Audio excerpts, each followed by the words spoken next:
Also new tonight, crews in Norfolk are working to learn what sparked an enormous house fire this afternoon. Norfolk residents were calling into 10 on your side, trying to get details all afternoon.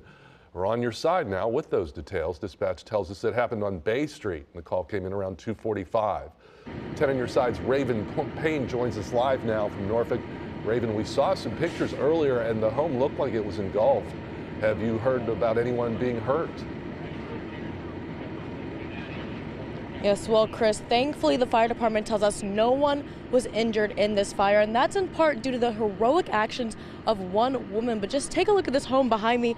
It's in shambles, barely recognizable, really just a shell of what it used to look like before what happened this afternoon. And that neighbor I spoke with tells me she ran inside the burning home in order to save her neighbor.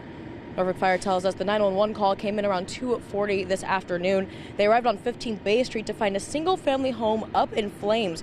Authorities say crews began a defensive attack and immediately began protecting the exposure houses. The fire chief tells me there are about 50 firefighters out here right now. And neighbors tell me they remember hearing a loud explosion when the fire sparked. In total, about 4 homes were damaged, including 3 houses with significant paint peeling on the outside. Kaori Lee lives in one of those homes right across from the one that burned down. She tells me her family is very close with the homeowner, calling her Miss Tammy. She tells me as soon as she saw the fire, she jumped into action, running into the burning building to save her neighbor. A couple seconds later, I look to the right and I can see water pouring down, you know what I'm saying? So I'm like, okay, she's trying to put the fire out. But in my head, I'm like, no, the fire's not gonna come out. So I start banging on the door again. She opens it and I physically, I say, you gotta come out, we gotta go. So I grab her in a little hug and we start walking down the stairs.